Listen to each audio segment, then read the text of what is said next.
Para ba tayong ginagago, no? Senador Bato, huwag mo na sabihin yan. Nakakagalit eh. Pinamumukha ni Senador Bato, kaya raw siya pumasok nung 11 ng Mayo, ay nahihiya na raw siya kasi sinasabihan siya ng hindi pumapasok sumasahod. Sa loob ng 6 na buwan? Mahiya ka pa? Inutil ka ba? At kung talagang yung pagpasok mo ay para sa nahihiya ka dahil sumasahod ka, hindi ka pumapasok, nahihiya ka sa taong bayan, sa social media, ganun ang sinasabi sa'yo, bakit nga pagkadating mo dyan, nagkaroon ng coup? Bakit biglang pinalitan si Tito Sen? Para mang lumalabas, pinapasok ka lang ng mga minority. Para makatulong yung boto mo. Isipin mo, 6 na buwan hindi pumasok. Pagpasok mo, biglang nagkudita. Pinalitan si Tito Sen, pumalit si 10K Boy. Lumalabas, hindi ka pumasok. Lumalabas, kaya ka pumasok, hindi dahil sa nahihiya ka na. Kasi yung kapal ng mukha mo, given, nandyan na yan eh. Kaya ka pumasok, kasi pinapapasok ka para yung boto mo makatulong dahil kahit papano makatulong dahil sumasahod ka naman, pumasok ka, makaboto ka man, inutil ka. Ganun yun. Huwag mong sasabihin na kaya ka pumapasok, kaya ka na pumasok ng 11 ng Mayo, nahihiya ka na. Putik 6 na buwan, nahiya ka pa? Wow. Para bang gusto mo matuwa pa kami sa'yo dahil pumasok ka na ng 11. Tapos bumoto ka naman para mapali si Tito Sen. Tuloy natin. So, nahiya na po ako din sa kaya sabi ko, magpagkita na tayo, magtrabaho tayo. Tinan mo. So ito po yung mga rason na nabanggit niya nga kung bakit niyo po kinailangan na to be physically present sa Senate. Senator, doon po ba sa usapan ninyo ni Senate President Alan Cayetano, nagkaroon po ba ng assurance sa pag kayo po ay lalabas dahil alam naman natin na may arrest warrant nga po, bibigyan po kayo ng kustodiya ng Senado para hindi po kayo maaresto? Wala naman, hindi naman yung kasama sa usapan namin. Ang sa kanya lang, kinusap siya kung kaya kong pumunta para bumoto. At yun na. Sabi ko, sige, matagal ko na pinag-isipan na kung bumalik sa trabaho. Bahala na, whatever happens, i-risk ko itong aking sitwasyon para lang makarating dyan. O, nakarating ako. Hindi po. Ayan mga kababayan, kaya dapat talaga lalong magkaroon ng imbestiga dyan kung bakit nakalabas itong si Senador Bato de la Rosa. Ang usapan ho dyan sa Senate, bigyan siya ng proteksyon, custody sa loob ng Senate. Hindi siya maaresto ng otoridad. Hindi siya maaresto. Hindi para makalabas. Kasi may warrant siya. Hindi para makalabas. Hindi para palabasin. Hindi para patakasin. Binigyan siya ng custody ng Senado para maproteksyonan, hindi siya maaresto, hindi para pakawalan. Kaya dapat maimbestigahan niya kung sino ang tumulong para makalabas. Ang lumalabas pagdating ni John Vic Rimulya at saka siya nakauwi. O siyempre may mga pulis doon, bakit naman siya aarestuin? Isipin mo, nandoon yung DILG, pinakamataas sa PNP. Ang Secretary DILG, hawak niya ho ang Philippine National Police. Mas mataas siya kay Nartates. Paano nga naman uhuli ng pulis yan? Yung Secretary ng DILG nandun sa loob ng building ng Senado, wala naman sinasabi. Nagkakape-kape pa sila ron. Paano uhulihin yan? Tapos may ganito pang larawan.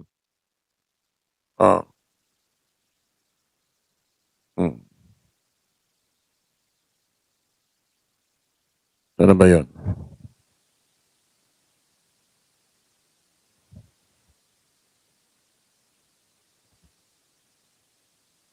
May ganito pang larawan. Anong maano nyo rito? Paano nga naman uhulihin yan?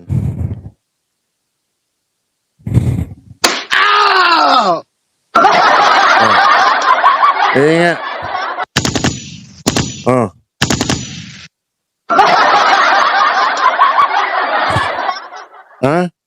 Paano arestuin ng PNP yan? Mismo yung sekretary ng DILG, di nga pinauhuli. Tapos sasabihin pa sa labas sa interview, Narito ako para proteksyonan ang mga senador, hindi para aresto yung si Bato de la Rosa. Paano? Arestuhin niya. Binigyan siya ng custody na magkaliwanagan ho tayo. Binigyan ho ng custody yung Senado para hindi siya maaresto. Maproteksyonan siya para hindi maaresto. Hindi para makpakawalan. Hindi para pauwiin. Malabas na nagpakawala sila ng pugante. Kaya dapat na-imbestigahan niya. Kayo nagdalawang isip na pumunta sa Senado noon, lalo pa po alam natin na posibleng kung ano man yung nangyari noong Lunes, ganun nga po mangyayari pagka nagpakita kayo. Okay lang sa akin, digital siya. That's part of my job. That's part of life. Tanggapin na lang natin yung mga risk go. Na matagal naman tayong humaharap ng mga dangers, ng mga risk sa ating buhay since pumasok tayo sa serbisyo. So, okay lang sa akin yun. Kumbaga, hindi na po kayo kinailangan na pilitin pa ni Senator Alan. Kayo po ay nagkusa dahil sa Senate leadership change na pumunta sa Senado. Yes, yung desire ko rin talaga na mapalitan ang liderato ng Senado ay malakas rin. Kasi wala naman talaga minority na gustong mananatili sa minority forever. Lahat naman ng minority gusto maging majority. So, yun po. Gusto namin na kami na naman. Kaso nga lang, Senador Bato de la Rosa, hindi napapanahon, hindi tamang oras na Tito Sen palitan pambabastos. Bakit? Porkit alam nyo na magkakabilangan na sa plenaryo na yung impeachment ni VP Inday Sara Duterte maitatawid na sa Senado para ma-forthwith, ma-trial na, porkit yung impeachment ni VP Inday Sara Duterte, yung article of impeachment, ihahatid na sa Senado, bigla niyong papalitan si Tito Sen. Mali. Pambabastos yan. Kumbaga, yung pagpalit nyo kay Tito Sen, may bad faith. Meron kayong agenda. Pambabastos yun. Okay. Roger Mabait, salamat po sa palipad. At itong si Jodeline Mendoza, nagpapabate. Shout out. Hindi karapat dapat palitan si Tito Sen pambabastos yun. Dapat kung ano yung maaabutan ng impeachment of article of impeachment ni Sara, diretso na yon. Kasi siya na nakaupo eh. Darating yung article of impeachment, siya na nakaupo. Siyempre, diretso na yon. Siya maaabutan eh. Wala naman dahilan para palitan si Tito Sen eh. May dahilan ba? Oo. Bakit tinaon nyo? Ibig sabihin, may agenda kayo. So, pambabastos yung ginawa nyo kay Tito Sen. Pamumuliti ka talaga. Alam mo, Senador Bato, sa totoo lang, nako,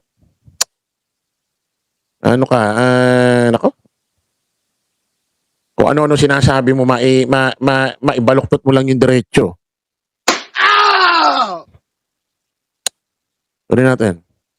Majority. Senator, Normal. sige po. Senator, are you happy Sige. with the outcome Sige. kung paano po kayo binibigyan ng protection ngayon ng bagong Senate President? Masaya naman po kayo dun sa kung paano po niya sinisiguro na hindi po kayo aarestuhin at hindi na muling papapasukin pa sa Senado ang NBI agents. Ay, masaya ako. Nagpapasalamat ako sa Senado. Hindi lamang kay Senator Alan, kundi sa mga kasamahan ko Yan na. Senador na Maliwanag ho mga kababayan, kaya siya nasa Senado para maproteksyonan di siya maaresto habang nag-iintay ng desisyon ng korte. Hindi para patakasin, hindi para palabasin. Ang problema, nawala, nakatakas, nakaalis. Kaya dapat itong si St. Peter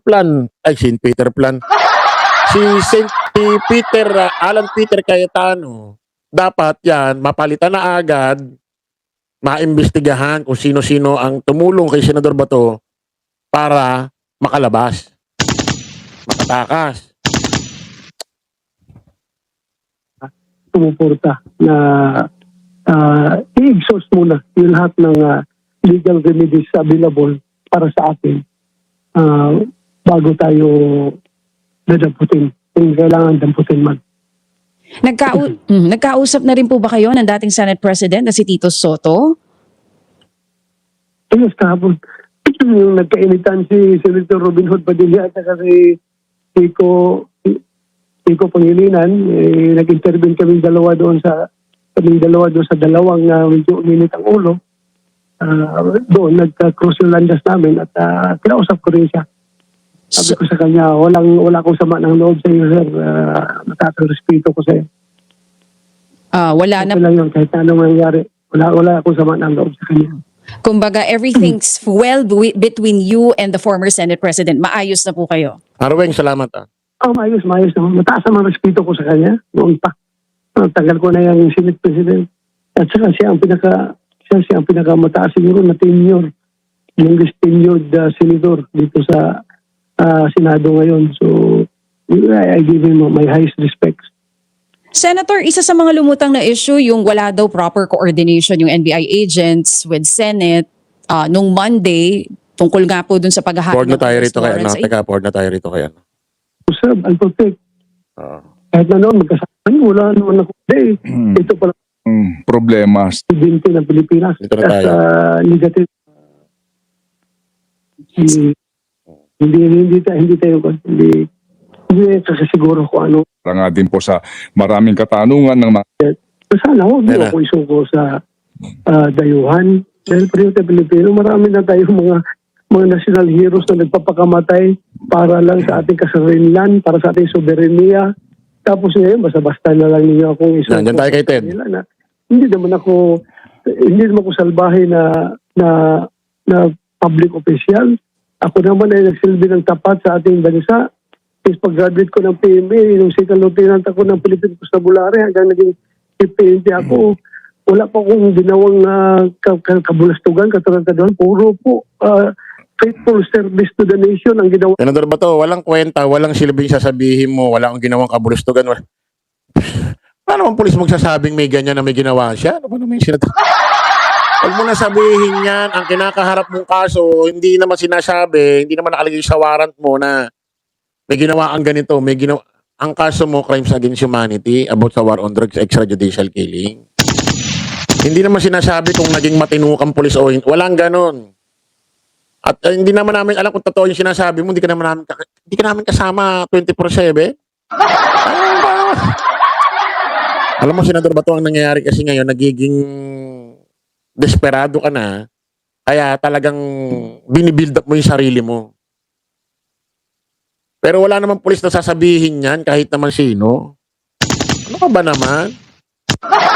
Wala naman kwenta yung sinasabi mo. Kaya nga in-interrupt ka ni Ted Pailon oh. Kasi wala nang value yung sinasabi mo. Ako, tapos at the end of the day, ito pala mangyayari sa akin. Senator Kanina, Bato. ako hingi ng tulong. Opo. Senator Bato. Yeah. Opo. I just have to interrupt a bit para nga din po sa maraming katanungan ng mga nakikinig ngayon sa atin. In-interrupt ka na Simulan ko po doon kwenta yung sa inyong sinasabi mo. sinasabi na wala namang problema sa nagpapakumbaba. Opo. Tama po naman yun. Ano po? Yes, Opo. Pero Senator Bato, nanonood ba kayo ng mga balita recently? Meron ba kayong chance na makapakinig o kaya po'y makapanood na marami ngayon ang nagre-replay ng inyong mga naging unang pahayag tungkol dyan sa ICC arrest warrant na yan. Halimbawa po yung kay Ginoong Trillanes, yung make my day, sige, ngak-ngak ka ng ngak-ngak, punta ka dito, posasan mo ako. Even before that, ang dami po nito eh. Even in our show, sinabi po ninyo, before pa ho yung arrest warrant na yan, na kapag dumating yan, I will be man enough, haharapin ko yan, hindi ako takot. And then, yung eksena po na napanood ng mga Pilipino na kayo nagkukumahog na tumatakbo at iniiwasan yung NBI, how do we reconcile that? That's a basic human instinct, no? Self-preservation. Self-preservation yan. Sino ba namang tanga na gusto magpapahuli? Sabihin na lang niyo ako na ako ay, okay lang, sabihin niyo ako na ako ay duwag. Pero hindi ko po matanggap na sabihin niyo na ako ay tanga na nagpapahuli. Alam na uhulihin ka, magpapahuli ka. Hindi po ako ganun katanga na magpapahuli. Kaya I have to. Yung nangyari sa hagdanan is run for your life yun. Opo, pero yung nga pong pagpapakumbaba ngayon, pero yung pong inyong dating-dati, no, na matapang, yung pong inyong dating na challenging, yung pong walang takot, di ba? Make my day. Meron pong mga ngayon, reaksyon na ngayon ganyan kayo, pero nung una na kayo po'y nakaupo sa pwesto hanggang sa bago dumating itong ICC warrant of arrest, iba ho kayo nun eh.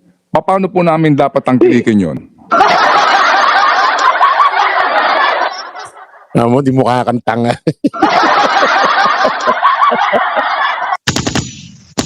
Tapos human instinct daw yun, kaya tumakbo raw siya. Ano ba? Bakit si De Lima? Bakit naman si dating Senador Antonio Trillanes hindi naman nagtatakbo? Oh. Masasabi mo ba yung dalawang yan walang human instinct? Ibig sabihin yung human instinct mo ginagamit mo sa kaduwagan? Alam mo, Senador Bato, kahit, alam mo pagdating dyan sa usapan na yan, hindi pwedeng tama ka dyan. Ikaw talaga mali dyan. Dapat nung panahon na lang yun, sinabi mo na lang. Pag dumating yung warrant, di ko alam kung anong gagawin ko. Gano'n na lang. Ang problema kasi nagmatapang ka noon, tapos hindi naman pala mapapanindigan.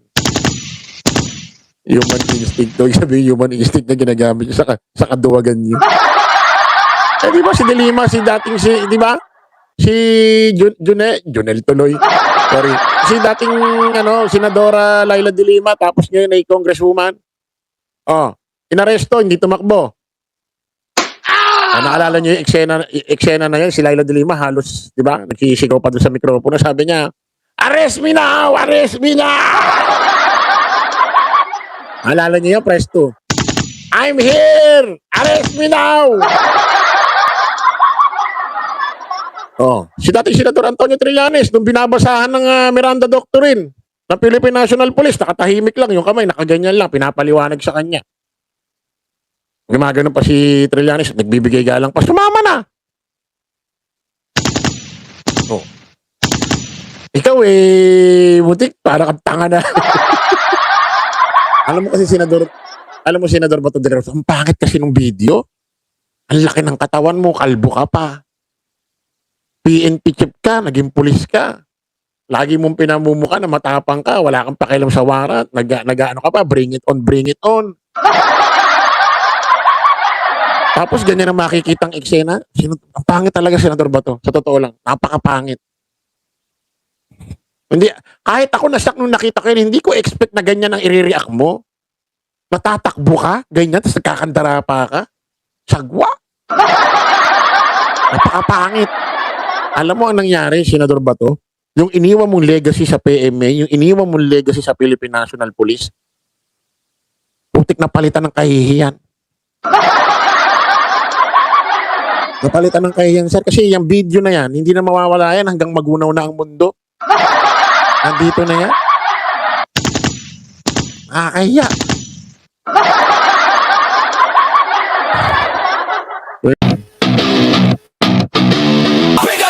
Wala kang kawala. Kayo ay maganda. Galit sa masama. Ang sa inyo bebenga. Wala kang kawala. Kayo ay maganda. Galit sa masama.